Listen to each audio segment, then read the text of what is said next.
आज हम लोग कक्षा 10वीं की सामाजिक विज्ञान की भूगोल की पाठ्यपुस्तक समकालीन भारत भाग 2 के प्रथम अध्याय संसाधन एवं विकास के बारे में चर्चा करेंगे।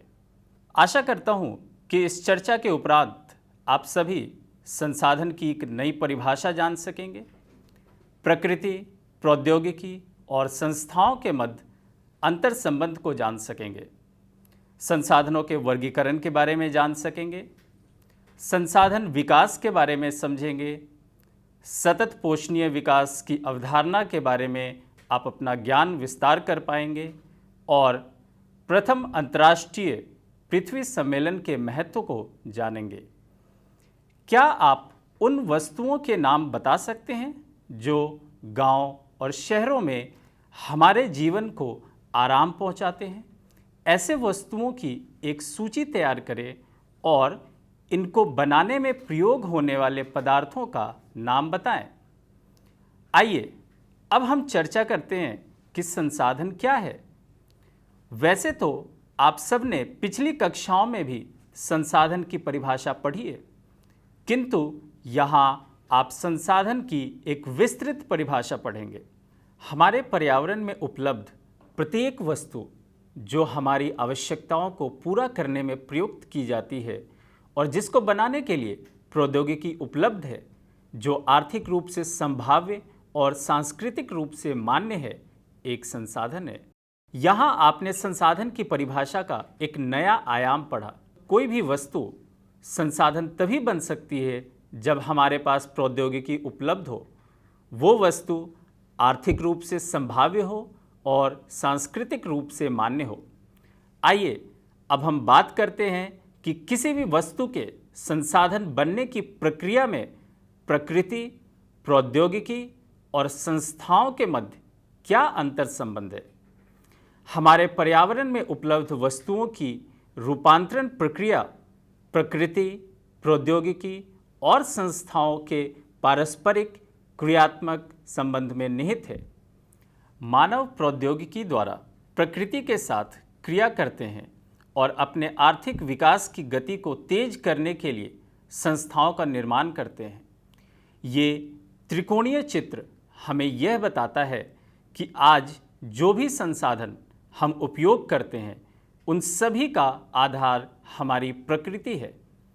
प्रकृति से मिली वस्तुओं का मानव संसाधन में शोध और अध्ययन किया जाता है और उसके संभावी उपयोग की जानकारी प्राप्त करते हैं। वस्तुओं के संभावी उपयोग के आधार पर ऐसी तकनीक विकसित की जाती है जिसका प्रयोग करके हम उस वस्तु को संसाधन में परिवर्तित करते हैं। इस त्रिकोणीय चित्र के मध्य में मानव को रखा गया है, क्योंकि मानव में ही इन सभी क्रियाओं को कार्यान्वित करता है। क्या आप भी अन्य बहुत से लोगों की तरह संसाधनों को प्राकृतिक उपहार समझते हैं? ऐसा नहीं है। संसाधन मानवीय क्रियाओं का परिणाम है। मानव स्वयं संसाधनों का महत्वपूर्ण हिस्सा है। वे पर्यावरण में पाए जाने वाले पदार्थों को संसाधनों में परिवर्तित करते हैं तथा उन्हें प्रयोग करते हैं। अब हम संसाधनों के प्रकार के बारे में चर्चा करेंगे। आइए इस संसाधन के वर्गीकरण की चर्चा करते हैं। इन संसाधनों का वर्गीकरण निम्न प्रकार से किया जा सकता है: उत्पत्ति के आधार पर, जैव और अजैव, समाप्यता के आधार पर, नवीकरण योग्य और अनवीकरण योग्य, स्वामित्व के आधार पर, व्यक्तिगत, सामुदायिक, राष्ट्रीय और अंतर्राष्ट्रीय, विकास के स्तर के आधार पर, संभावी, विकसित, भंडार और संचित कोश। आइए अब हम संसाधन के वर्गीकरण की चर्चा विस्तार से करते हैं।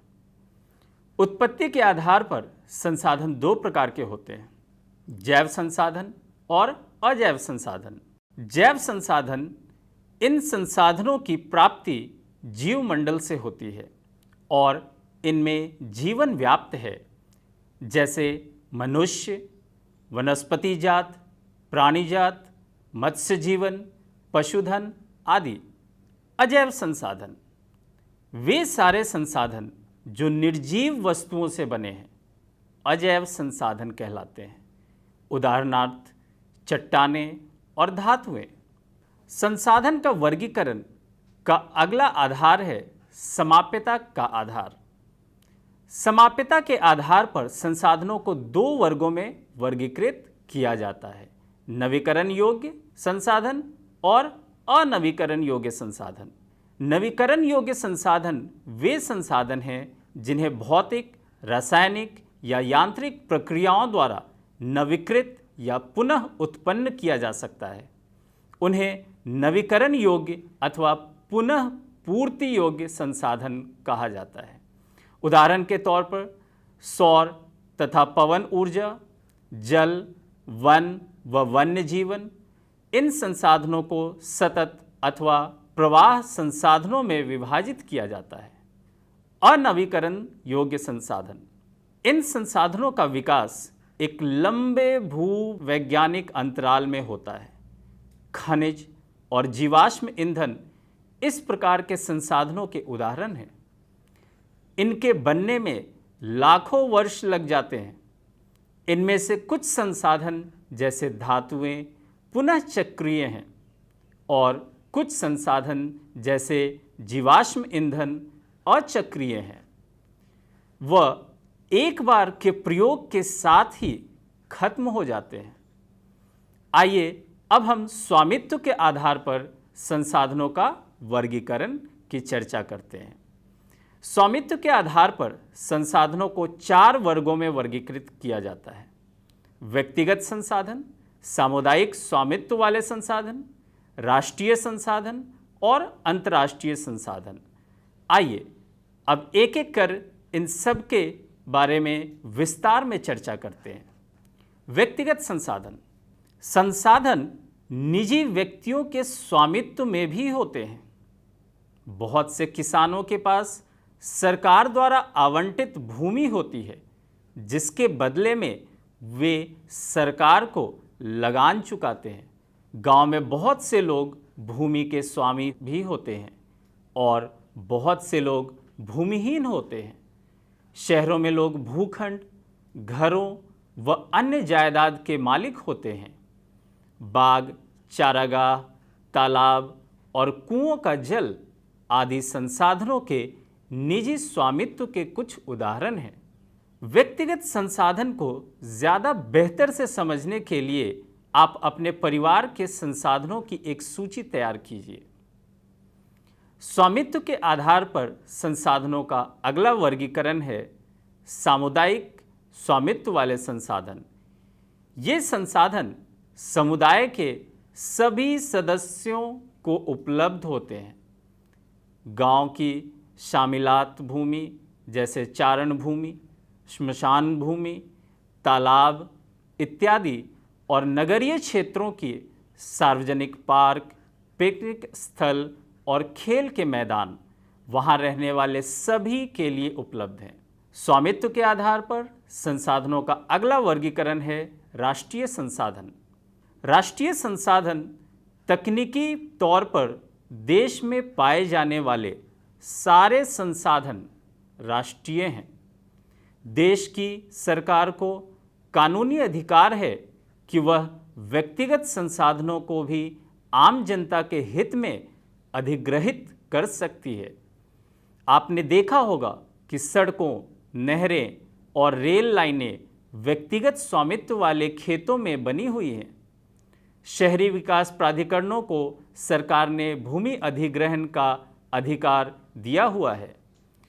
सारे खनिज पदार्थ, जल संसाधन, वन, वन्य जीवन, राजनीतिक सीमाओं के अंदर सारी भूमि और 12 समुद्री मील जो कि 22.2 किलोमीटर है तक महासागरीय क्षेत्र जो कि भूभागीय समुद्र की हम बात करते हैं, वह इसमें पाए जाने वाले संसाधन राष्ट्र की संपदा हैं। स्वामित्व के आधार पर संसाधनों का अगला वर्गीकरण है अंतर्राष्ट्रीय संसाधन। कुछ अंतर्राष्ट्रीय संस्थाएं संसाधनों को नियंत्रित करती हैं। तटरेखा से 200 समुद्री मील की दूरी, जिसे अपवर्जक आर्थिक क्षेत्र कहते हैं, से परे खुले महासागरीय संसाधनों पर किसी देश का अधिकार नहीं है। इन संसाधनों को अंतर्राष्ट्रीय संस्थाओं की सहमति के बिना उपयोग नहीं किया जा सकता। क्या आप जानते हैं कि भारत के पास अपवर्जक आर्थिक क्षेत्र से दूर हिंद महासागर में इसकी तलहटी से मैग्नीज ग्रंथियों का खनन करने का अधिकार है। इसी प्रकार आप कुछ अन्य अंतर्राष्ट्रीय संसाधनों की पहचान करें।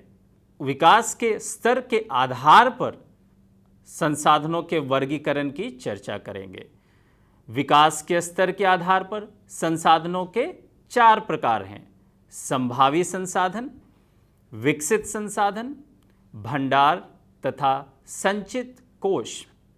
संभावी संसाधन यह वे संसाधन हैं जो किसी प्रदेश में विद्यमान होते हैं परंतु इनका उपयोग नहीं किया गया है। उदाहरण के तौर पर भारत के पश्चिमी भाग, विशेषकर राजस्थान और गुजरात में पवन और सौर ऊर्जा संसाधनों की अपार संभावना है, परंतु इनका सही ढंग से विकास नहीं हुआ है। विकास के स्तर के आधार पर संसाधनों का अगला वर्गीकरण है विकसित संसाधन। विकसित संसाधन वे संसाधन होते हैं जिनका सर्वेक्षण किया जा चुका है और उनके उपयोग की गुणवत्ता और मात्रा निर्धारित की जा चुकी है, विकसित संसाधन कहलाते हैं। संसाधनों का विकास प्रौद्योगिकी और उनकी संभाव्यता के स्तर पर निर्भर करता है। विकास के स्तर के आधार पर संसाधनों का अगला वर्गीकरण है भंडार। पर्यावरण में उपलब्ध वे पदार्थ जो मानव की आवश्यकताओं की पूर्ति कर सकते हैं परंतु उपयुक्त प्रौद्योगिकी के अभाव में उसकी पहुंच से बाहर हैं, भंडार में शामिल हैं। उदाहरण के लिए जल 2 गैसों हाइड्रोजन और ऑक्सीजन का यौगिक है। हाइड्रोजन ऊर्जा का मुख्य स्रोत बन सकता है परंतु इस उद्देश्य से इसका प्रयोग करने के लिए हमारे पास उन्नत तकनीकी ज्ञान नहीं है। विकास के स्तर के आधार पर संसाधनों का अगला वर्गीकरण है संचित कोष। संचित कोष यह संसाधन भंडार का ही हिस्सा है जिन्हें उपलब्ध तकनीकी ज्ञान की सहायता से प्रयोग में लाया जा सकता है परंतु इनका उपयोग अभी आरंभ नहीं हुआ है। इनका उपयोग भविष्य में आवश्यकता पूर्ति के लिए किया जा सकता है। नदियों के जल को विद्युत में पैदा करने में प्रयुक्त किया जा सकता है परंतु वर्तमान समय में इसका उपयोग सीमित पैमाने पर ही हो रहा है। इस प्रकार बांधों में जल, वन आदि संचित कोष हैं जिनका उपयोग भविष्य में किया जा सकता है। तो बच्चों, अभी हमने संसाधन के वर्गीकरण की विस्तार से चर्चा की। आइए अब हम संसाधन के विकास के बारे में चर्चा करते हैं। संसाधनों का विकास।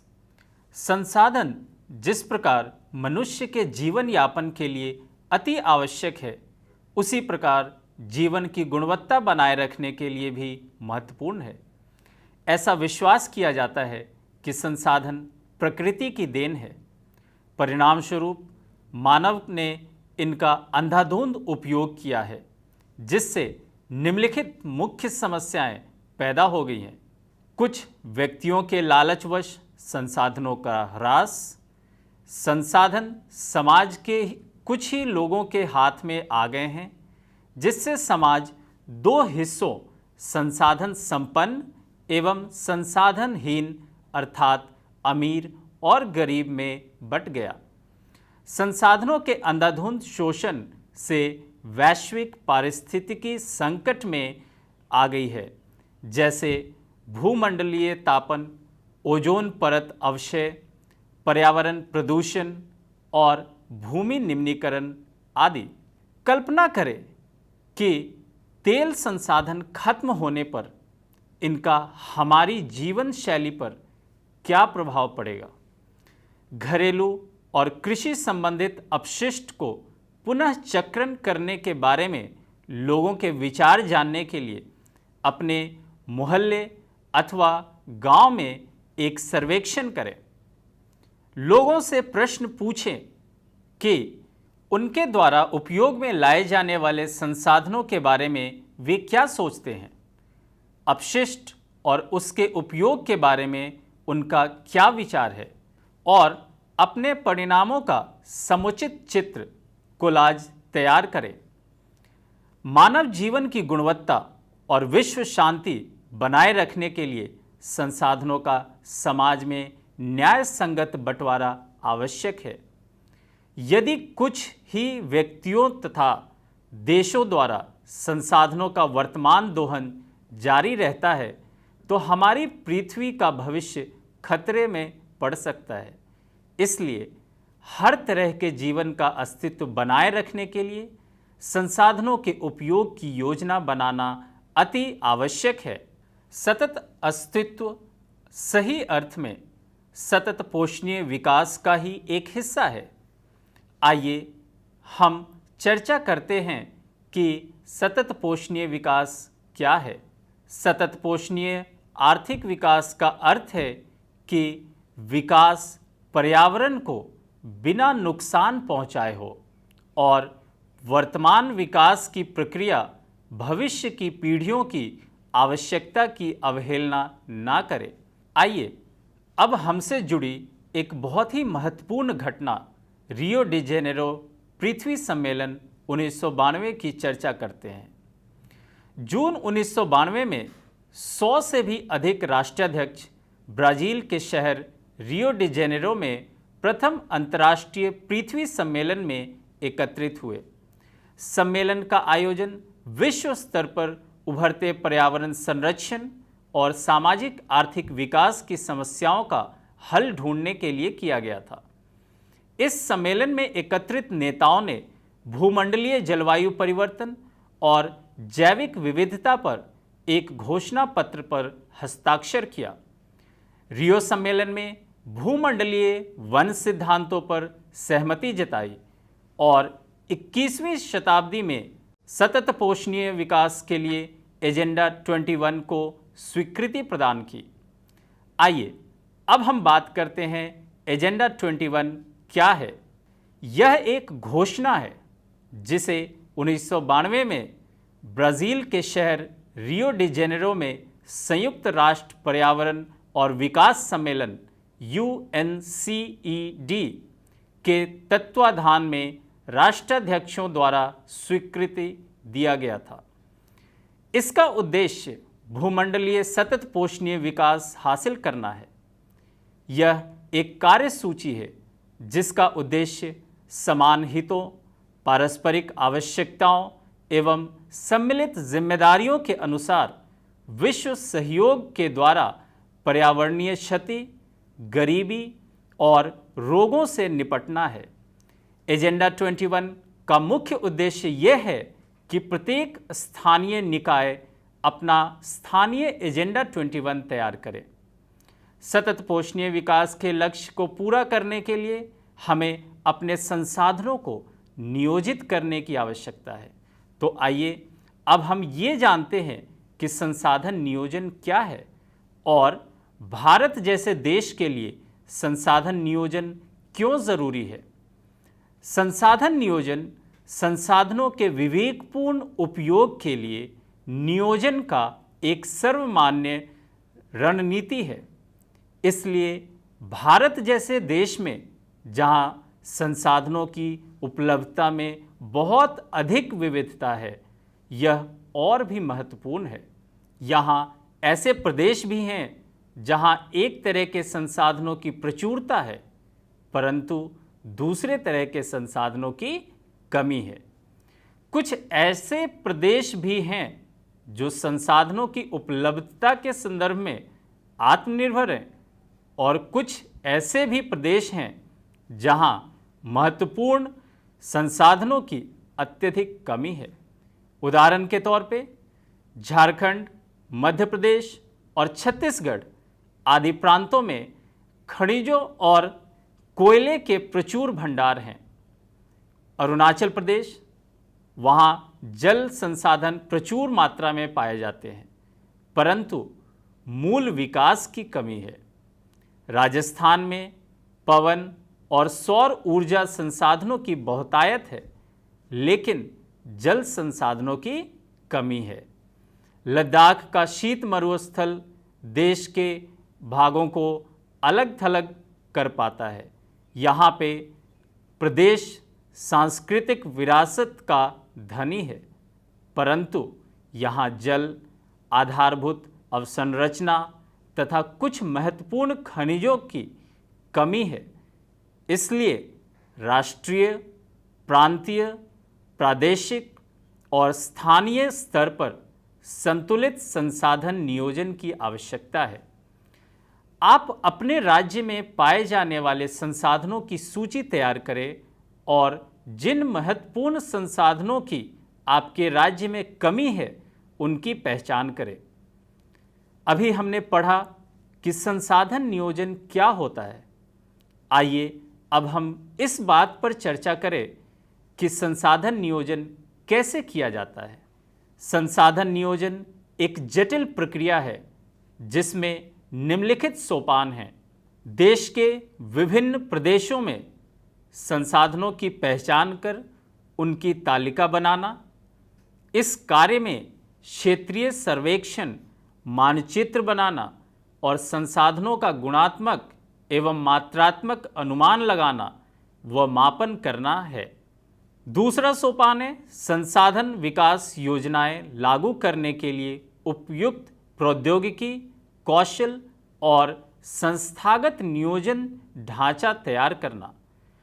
तृतीय सोपान है संसाधन विकास योजनाओं और राष्ट्रीय विकास योजना में समन्वय स्थापित करना। स्वाधीनता के बाद भारत में संसाधन नियोजन के उद्देश्य की पूर्ति के लिए प्रथम पंचवर्षीय योजना से ही प्रयास किए गए। किसी क्षेत्र के विकास के लिए संसाधनों की उपलब्धता एक आवश्यक शर्त है, परंतु प्रौद्योगिकी और संसाधनों में तदनुरूपी परिवर्तनों के अभाव में मात्रा संसाधनों की उपलब्धता से ही विकास संभव नहीं है। देश में बहुत से क्षेत्र हैं जो संसाधन समृद्ध होते हुए भी आर्थिक रूप से पिछड़े प्रदेशों की गिनती में आते हैं। इसके विपरीत कुछ ऐसे भी प्रदेश हैं जो संसाधनों की कमी होते हुए भी आर्थिक रूप से विकसित हैं। तो प्यारे बच्चों, आपने आज की कक्षा में ये जाना कि संसाधन क्या है, संसाधनों के प्रकार की चर्चा की, सतत पोषणीय विकास की अवधारणा को समझा, संसाधन नियोजन क्या है और भारत जैसे देश के लिए संसाधन नियोजन क्यों आवश्यक है। अब ये जानने का वक्त आ गया है कि आपने क्या सीखा। तो आइए और इन प्रश्नों के उत्तर देने की कोशिश कीजिए। प्रश्न संख्या 1, हमारे पर्यावरण में उपलब्ध प्रत्येक वस्तु जो हमारी आवश्यकताओं को पूरा करने में प्रयुक्त की जा सकती है और जिसको बनाने के लिए प्रौद्योगिकी उपलब्ध है, जो आर्थिक रूप से संभाव्य और सांस्कृतिक रूप से मान्य है, डैश कहलाती है। तो आपने 4 ऑप्शंस में से पर्यावरण, संसाधन नियोजन, संसाधन, एजेंडा 21। तो आप कोशिश करें इन प्रश्नों के उत्तर देने के लिए। अगला प्रश्न है हमारा, डैश वे संसाधन हैं जिन्हें भौतिक, रासायनिक या यांत्रिक प्रक्रियाओं द्वारा नवीकृत या पुनः उत्पन्न किया जा सकता है। आपके पास ऑप्शंस हैं नवीकरण योग्य संसाधन, अनवीकरण योग्य संसाधन, विकसित संसाधन या संचित कोश। प्रश्न संख्या 3, निम्नलिखित विकल्पों में से कौन सा विकल्प सही नहीं है। स्वामित्व के आधार पर संसाधनों का वर्गीकरण है व्यक्तिगत संसाधन, राष्ट्रीय संसाधन, अंतर्राष्ट्रीय संसाधन या नवीकरणीय संसाधन। प्रश्न संख्या 4, प्रथम अंतर्राष्ट्रीय पृथ्वी सम्मेलन किस वर्ष में संपन्न हुआ था? 1947, 1992, 2001 या 2020? प्रश्न संख्या 5, निम्नलिखित विकल्पों में से कौन सा विकल्प सही है? संसाधन नियोजन एक सरल प्रक्रिया है, संसाधन नियोजन एक जटिल प्रक्रिया है, संसाधन नियोजन की भारतवर्ष में कोई आवश्यकता नहीं है, संसाधन नियोजन से संसाधन का ह्रास होता है।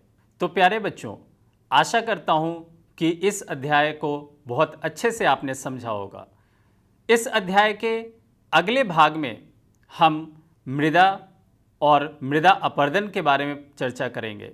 मृदा के कितने प्रकार हैं और मृदा अपरदन से कैसे हमें बचा जा सके, इन सब के बारे में चर्चा करेंगे।